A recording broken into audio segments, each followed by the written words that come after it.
بسم اللہ الرحمن الرحیم۔ نبی کریم صلی اللہ علیہ وسلم کو 3 سوتی ڈالے ہوئے کپڑوں کا کفن دیا گیا تھا۔ آپ صلی اللہ علیہ وسلم کے کفن میں نہ قمیص تھی اور نہ امامہ۔ رسول اللہ صلی اللہ علیہ وسلم کو 3 کپڑوں کا کفن دیا گیا تھا جن میں نہ قمیص تھی اور نہ امامہ تھا۔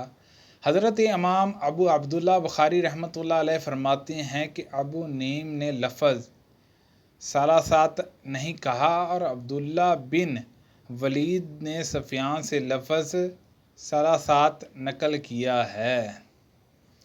رسول کریم صلی اللہ علیہ وسلم کو سہول کے 3 سفید کپڑوں کا کفن دیا گیا تھا، نہ ان میں قمیص تھی اور نہ امامہ تھا۔ عبد الرحمن بن عوف رضی اللہ عنہ کے سامنے ایک دن کھانا رکھا گیا تو انہوں نے فرمایا کہ مصعب بن عمیر رضی اللہ عنہ غزوہ احد میں شہید ہوئے، وہ مجھ سے افضل تھے، لیکن ان کے کفن کے لیے ایک چادر کے سوا اور کوئی چیز مہیا نہ ہو سکی۔ اسی طرح جب حمزہ رضی اللہ عنہ شہید ہوئے، جہاں کسی دوسرے صحابی کا نام لیا، وہ بھی مجھ سے افضل تھے، لیکن ان کے کفن کے لیے بھی صرف ایک ہی چادر مل سکی۔ مجھے تو ڈر لگتا ہے کہ کہیں ایسا نہ ہو کہ ہمارے چین اور آرام کے سامان ہم کو جلدی سے دنیا ہی میں دے دیے گئے ہوں۔ پھر وہ رونے لگے۔ عبد الرحمن بن عوف رضی اللہ عنہ کے سامنے کھانا حاضر کیا گیا۔ وہ روزے سے تھے۔ اس وقت انہوں نے فرمایا کہ ہاں، مصعب بن عمیر رضی اللہ عنہ شہید کیے گئے، وہ مجھ سے بہتر تھے، لیکن ان کے کفن کے لیے صرف ایک چادر میسر آ سکی کہ اگر اس سے ان کا سر ڈھانکا جاتا تو پاؤں کھل جاتے اور پاؤں ڈھانکے جاتے تو سر کھل جاتا۔ اور میں سمجھتا ہوں کہ انہوں نے یہ بھی فرمایا اور حمزہ رضی اللہ عنہ بھی اسی طرح شہید ہوئے، وہ بھی مجھ سے اچھے تھے۔ پھر ان کے بعد دنیا کی کشیدگی ہمارے لیے خواب ہوئی، جہاں یہ فرمایا کہ دنیا ہمیں بہت دی گئی اور ہمیں تو اس کا ڈر لگتا ہے کہ کہیں ایسا نہ ہو کہ ہماری نیکیوں کا بدلہ اسی دنیا میں ہم کو مل گیا ہو۔ پھر آپ اسی طرح رونے لگے کہ کھانا بھی چھوڑ دیا۔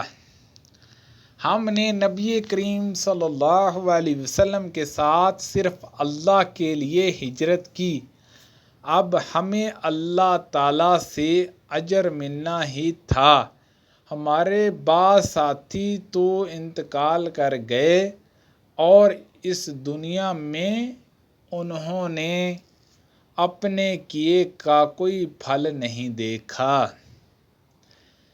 مصعب بن عمیر رضی اللہ عنہ بھی انہی لوگوں میں سے تھے، اور ہمارے بعض ساتھیوں کا میوہ پک گیا اور وہ چن چن کر کھانا کھاتے ہیں۔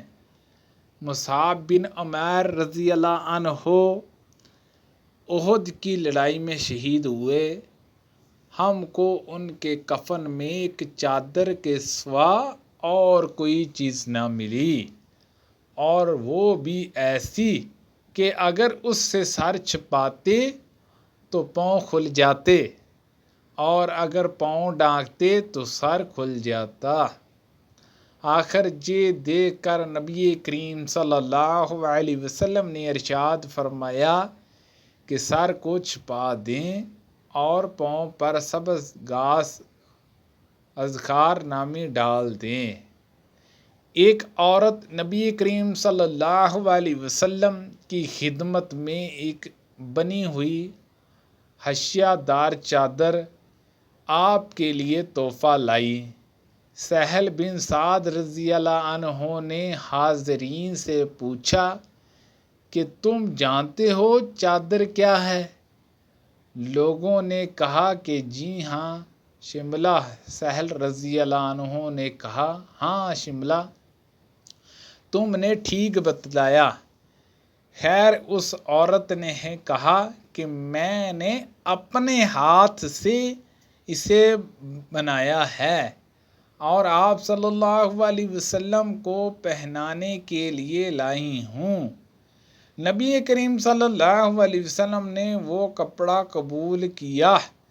آپ صلی اللہ علیہ وسلم کو اس کی اس وقت ضرورت بھی تھی، پھر اسے عذار کے طور پر باندھ لیا۔ تو ایک صاحب عبد الرحمن بن عوف نے کہا کہ یہ تو بڑی اچھی چادر ہے، جی آپ صلی اللہ علیہ وسلم مجھے پہنا دیجئے۔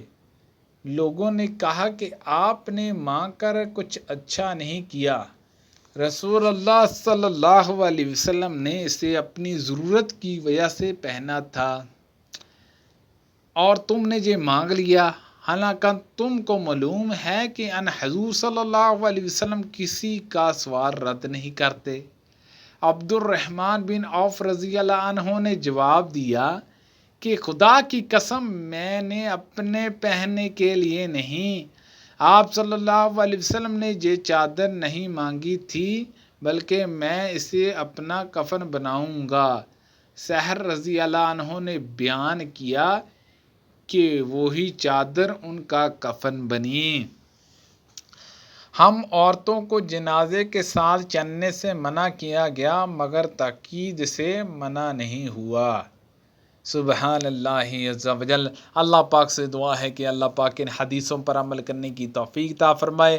اللہ پاک ہم سب کو صحابہ کرام رضوان اللہ اجمعین کے نقش قدم پر چلنے کی توفیق عطا فرمائے۔